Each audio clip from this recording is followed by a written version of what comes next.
Hey there, Leilani with The Magical Solution here. I wanted to come on really quick to answer a question that was commented on my Instagram reel that was advertising for my classes in Espiritismo starting next week.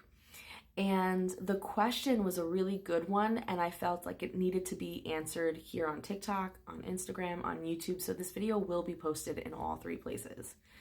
The question was, or at least the summary of the question was, that the commenter was under the impression that Espiritismo was the first part of a process towards initiation in the ATRs, and was therefore confused as to why I was teaching classes on Espiritismo, because their understanding was that they needed to be initiated in order to practice that.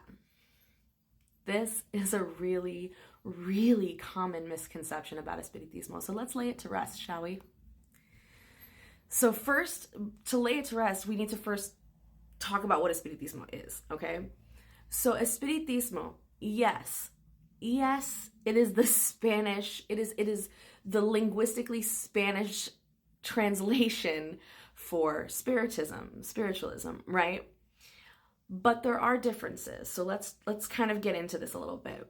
So first of all, when we talk about spiritism and spiritualism, we're talking about a very specific type of philosophy, science, way of living, at best, a spiritual practice. We are not talking about a religion, okay? And so when that translates over into Espiritismo, that is still the same, okay?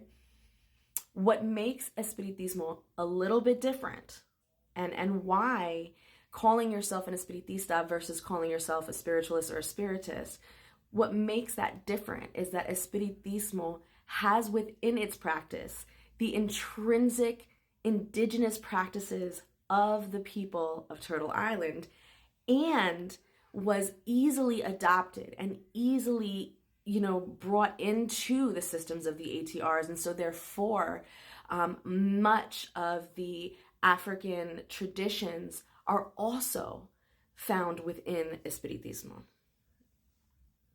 So if that is all true, how is Espiritismo still a standalone practice? Because it is a standalone practice.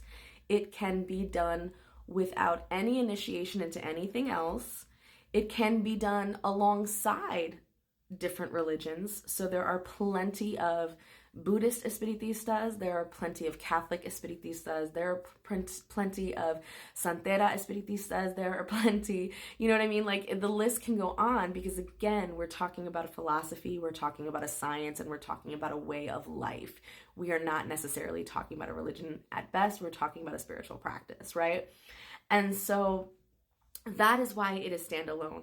Now, how this confusion as to why people assume that Espiritismo is sort of like a prerequisite before initiation is because there is some truth to that in some traditions. You'll see this a lot in Cuban Espiritismo. You'll see this a lot in these practices where, in order to, be vetted, if you will, or in order for the elders to kind of see where you are within your spiritual faculties, where you are within your ability to perceive and discern and interpret spirit, Espiritismo is the perfect playground for that, because we do a thing called misas, or seances, or spiritual gatherings, where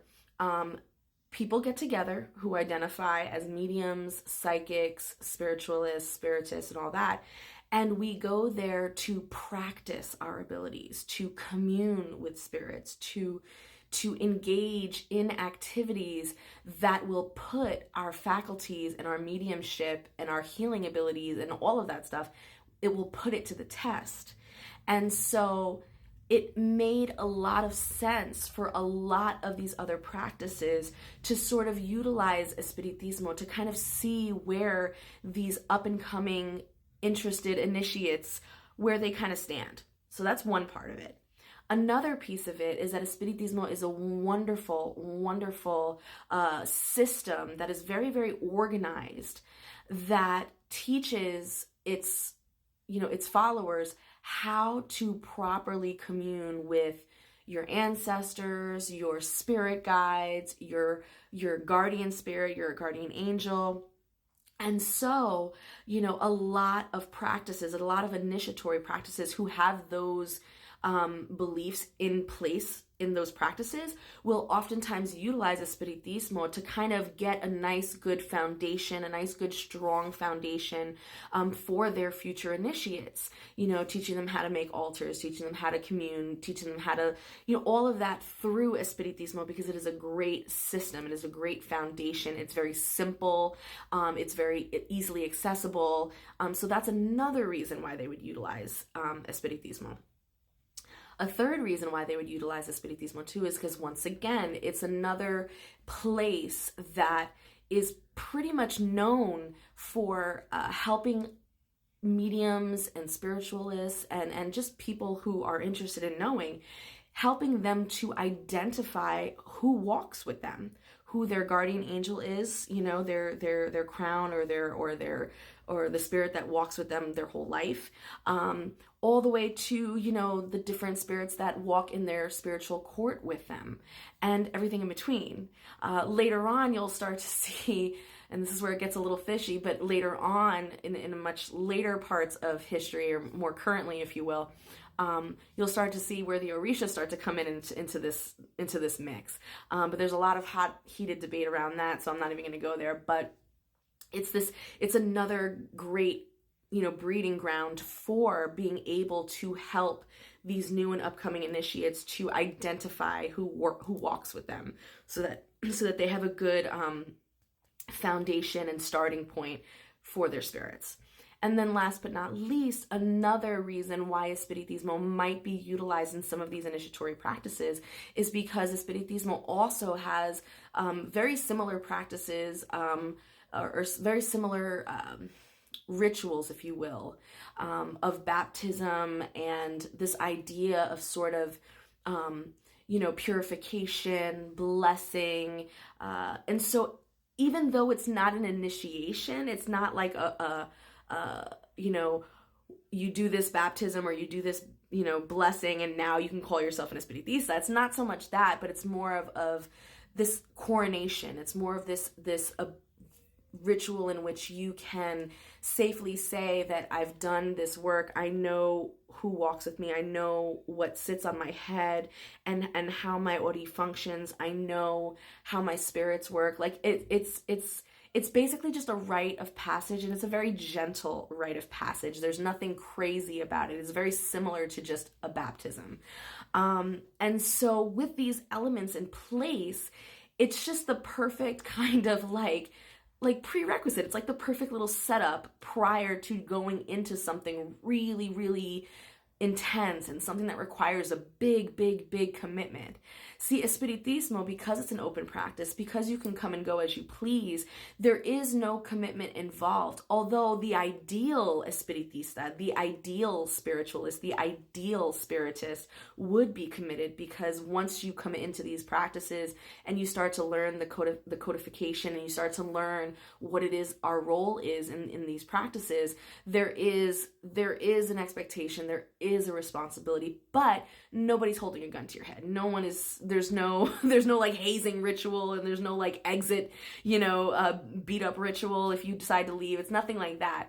So what that does for a lot of these other initiatory practices is that it helps them to really see what these new initiates are made out of, right? So long story short, no, you do not need to be initiated to practice Espiritismo, and no, Espiritismo is not a prerequisite for initiatory practices. It's just a really, really easily accessible tradition that is deeply rooted in Spiritism, spiritualism, and specifically Espiritismo is also deeply embedded in our indigenous practices of Turtle Island and the African practices that came during the slave trade. And so here we are. Anyway, I hope you found this information helpful. If you have any questions, let me know. This is how we grow.